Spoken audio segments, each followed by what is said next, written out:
Red Bull are starting the 2023 season with an engine upgrade. Yes, an engine upgrade during an engine freeze period. It's confusing, right? As it turns out, the engine has been severely deteriorated due to the new fuels in 2022. These caused dependability issues, which Honda's Formula One engines had to fix for the two Red Bull teams in 2023.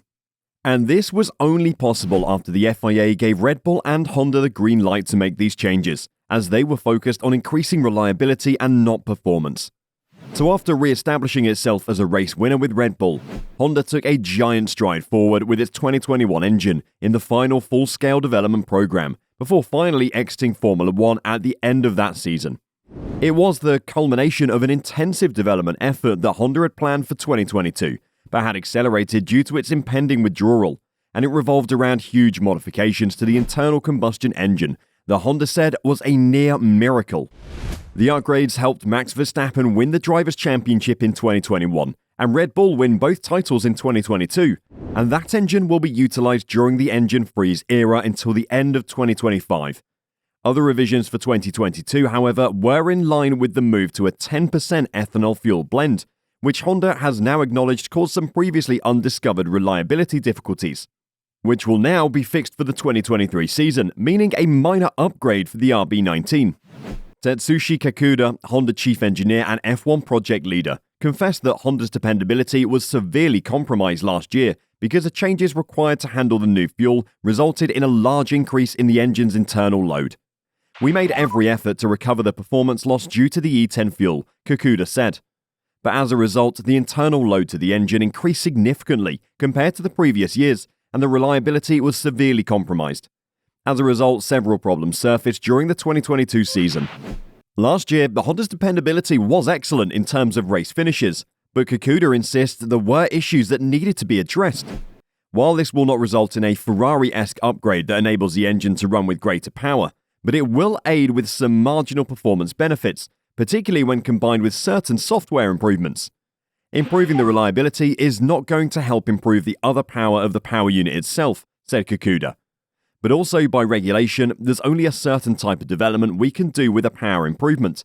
So talking about reliability improvement, if that can be improved, this is going to help with giving more options from a strategic perspective and how you can use the power units. That is why we're going to be working in collaboration with a team to adopt the best strategy for the power unit.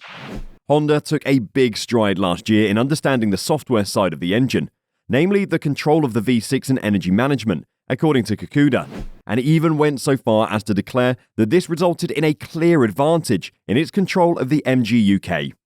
Not only we must improve the areas where problems have become apparent, but also we have been preparing ourselves to have wider strategies by identifying the limits of each part and maximizing its potential, he said. In addition to improving reliability, we deepened our understanding of our PU to further optimize the control and energy management. We've also matured ourselves in the electrification technologies, where we had a clear advantage last year, especially the control of MGU-K deployment. Honda's F1 business in Japan has been scaled back since April of last year, when the corporation began to shift numerous members of staff to non-racing departments in pursuit of the company's carbon neutrality aims.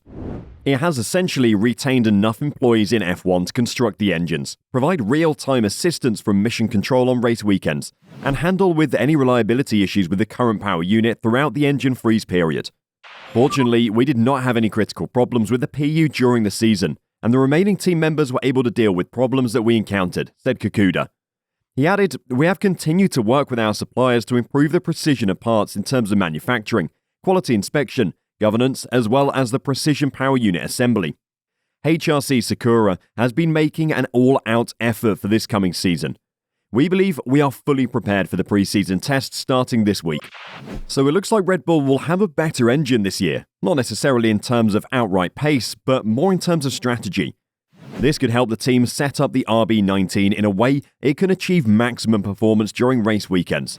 It'll be interesting to see during testing, if we forget about the sandbagging, of course.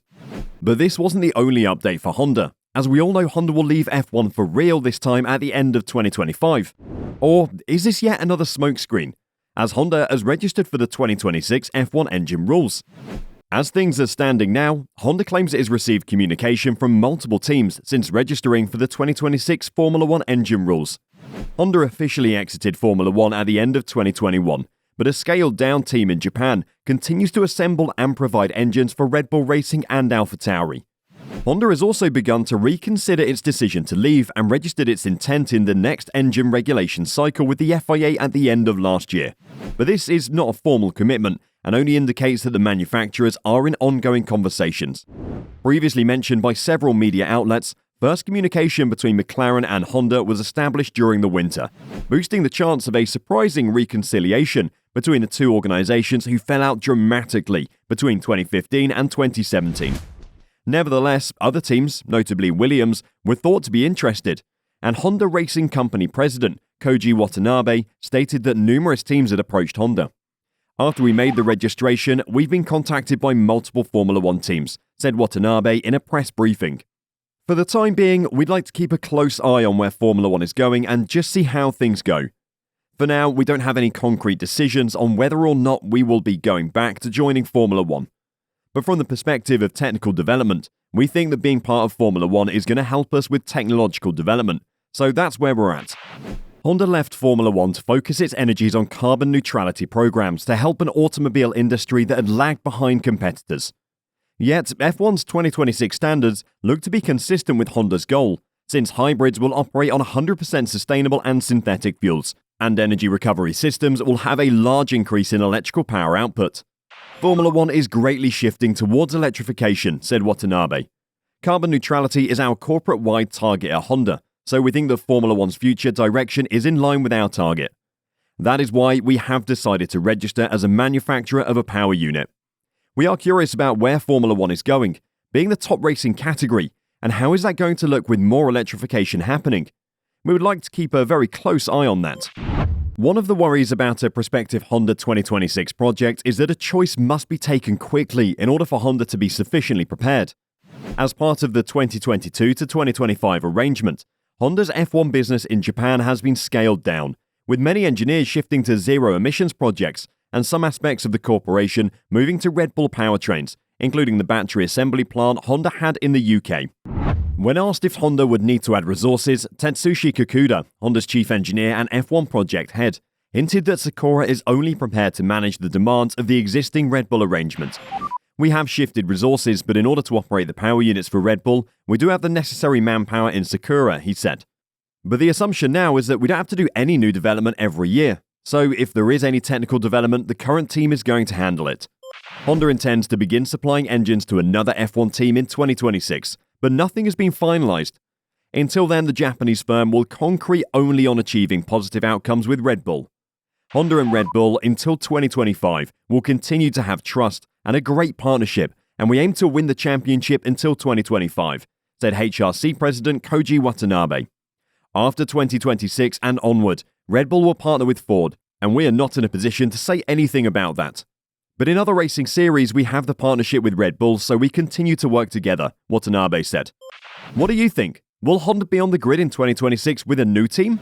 Let us know your thoughts in the comments below. We'd also love to hear your thoughts on the upcoming tests this weekend. Thanks for watching, and we'll see you in the next video.